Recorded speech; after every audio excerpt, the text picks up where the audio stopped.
So on Thursday, I was going for winning day number 7 out of 10 short term. And in the NFL, I was going for top rated 15 dime best bet winner number 5 in a row over the past 2.5 weeks. And in retrospect, all I've got to say is that at the time, it seemed like a good idea to go with Oakland. And if you read my analysis, well, damn, I could have sold you a bridge in Brooklyn or swampland in Florida. In fact, John Gruden should have had me come in and give the pregame speech because he obviously didn't inspire his team for that lackluster, lousy performance last night. But the bottom line is I lost the game. And it doesn't matter whether you lose by 1 or you lose by 130 like the Raiders did last night. A loss is a loss, a win is a win. There is no in between and there are no excuses.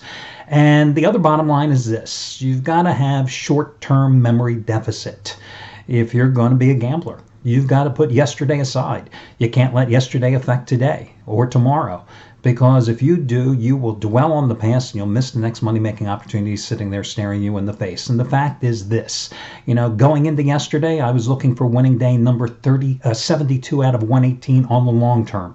And it was top-rated 15 dime potential winner number 29 out of 45. And after that loser, I am still 126, 89, and 9 with those top-rated 15 dime best bets in the NFL over the past 9 years. I've still made money. It's still been a great 5 months. And, hey, and another way is look at it as this. For as lucky as I was winning with the Patriots last night, there was no luck involved with getting slammed by San Francisco last night. Now listen, tonight's games, I'm going to talk about Middle Tennessee State taking on Western Kentucky. I'm going to talk about Pittsburgh and Virginia, but I have no interest in betting these games, so I'm just taking a pass on this card because I just refuse to force plays. I think when you force plays and attempt to make money back, that's like being desperate and playing the stock market looking to get back last week's losses with one big bet. It's just ridiculous. So I'm going to get to those free plays here in just a moment. In terms of who has the hot play tonight, that would be Shawn Michaels going for tonight with his 8th 100 dime max wager release in college football this season. It's on the Middle Tennessee State Western Kentucky game. He had a nice one last night. It was the free play I gave you here on the video report with Ohio, a 3.5-point favorite on the road, winning at Western Michigan 59-14. You got it for over half price off. It matches the 100 dime winners he had last Friday with Boston College outright over Miami of Florida, and last Thursday with West Virginia over Baylor 58-14. The winningest football handicapper at this site over the past 7 seasons. $10 bettors have made a little over $14,000. You get it for over half price off by using coupon code SEAN, S-C-A-N, his first name. All your other discount codes, etc., are over on the homepage. So let's break down these two games tonight. Middle Tennessee State is a 13.5-point favorite at home against Western Kentucky. Now, do you find that strange since 4 of the last 6 meetings have gone into some type of overtime? Do you find that strange since Western Kentucky has won the last 3 meetings? I don't, because Western Kentucky is just a bad team. Western Kentucky 1-7 straight up here on the season. And listen, this is a Western Kentucky team that's coming off a 38-17 home loss to Florida International. Lost their prior game at home to Old Dominion on October 20th, 37-34. Lost their last road game at NC Charlotte 40-14. This is a Western Kentucky team that has struggled offensively, scoring 17 or fewer points in 5 of their 7 games against FBS Division I schools this season. Middle Tennessee State in triple revenge in this series and seeking to avenge last year's triple overtime loss in this contest. And also, it's the last chance for Middle Tennessee State's quarterback, Brent Stockstill, to beat Western Kentucky. Now, Brent Stockstill, 0-3 in his career against Western Kentucky. Understand his father, Rick, is the head coach of the Blue Raiders. They're playing tonight at home. This is a senior who's completing nearly a little over 69% of his passes this season, averaging 214 yards a game, 15 touchdowns on the season, and added fuel for motivation in terms of Middle Tennessee State. They win tonight, they become bowl eligible for a 4th straight season. So I like the Blue Raiders, who remember the opponents I just cited that Western Kentucky had failed against. Well, the Blue Raiders, they just won at Old Dominion, 51-17.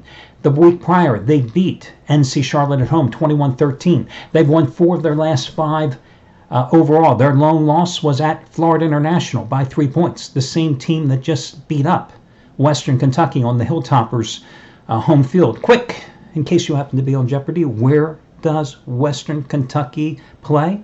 Where is the university located? Western Kentucky. Quick, cue up the music.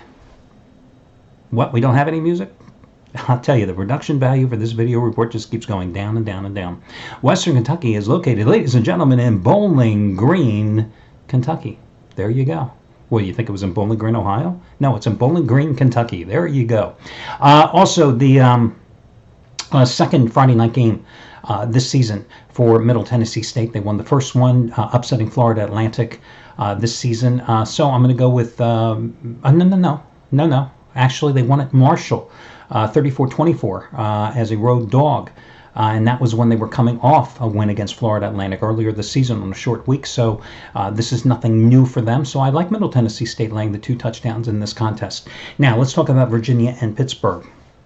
Virginia has really played well this season. This is a team that's come into its own mainly because of their quarterback, Bryce Perkins, who is a dual threat quarterback. The junior is second in the ACC. In terms of offense, or in terms of touchdowns produced with 22 on the season, third in total offense. This is the guy who leads Virginia in rushing, but he's also a pretty effective passer, 63.1% completions, averaging a little over 200 yards a game with 15 touchdown passes as well. Pittsburgh can only run the ball. Their passing attack has been sporadic at best this season. In fact, out of 129 FBS teams, their passing attack is 120th in the nation. What Pittsburgh does well is run the ball. Pittsburgh has a big, experienced offensive line, and they just blow open some holes. Last week against Duke at home, they won that game 54-45. They ran for 484 yards. But who said Duke had any defense, right? And that game also, by the way, marked the debut of defensive back, and I'll probably butcher his name, but it's Valik Carter, I believe is how you pronounce his name. He had been the tailback on the scout team. Now understand, he was recruited as defensive back. So they ran him out of the slot position, and they ran him mainly doing a bunch of jet sweeps. Well, in those jet sweeps, he had 7 carries, picked up 137 yards, and 2 touchdowns. Well, first of all, now everybody's got tape on him. But second of all, he's also a freshman. And the Pitt coach said that it's like probably he might not play tonight. 1, he may have some type of injury. And 2, they're thinking about using the freshman redshirt rule and limiting exposure this year to retain his eligibility next year, limiting him to 4 games this season. So, A, if he does play tonight, it's like the secret is out of the bag. And B, that Pittsburgh running game, still very effective and very good, is going to be missing its secret weapon, perhaps. But listen, this Virginia defense, stopping the run, that's their forte. They only give up about 111 yards a game and 3.3 or 3.7 yards per carry. Pittsburgh's defense is pretty much non-existent. This is a team that got its ass kicked in Orlando by Central Florida, you may recall, earlier this season. I am not impressed by Pittsburgh's defense at all.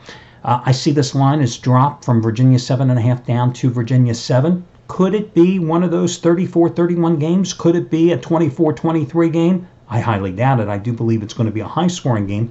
But I'll tell you what, I think Virginia can absolutely cover the margin in this game, so I would lean toward Virginia. But your official free play tonight, though, however, I like Middle Tennessee State. I think that's the one to play of the 2 games here tonight. Could you tease these 2 teams? Yeah, you could.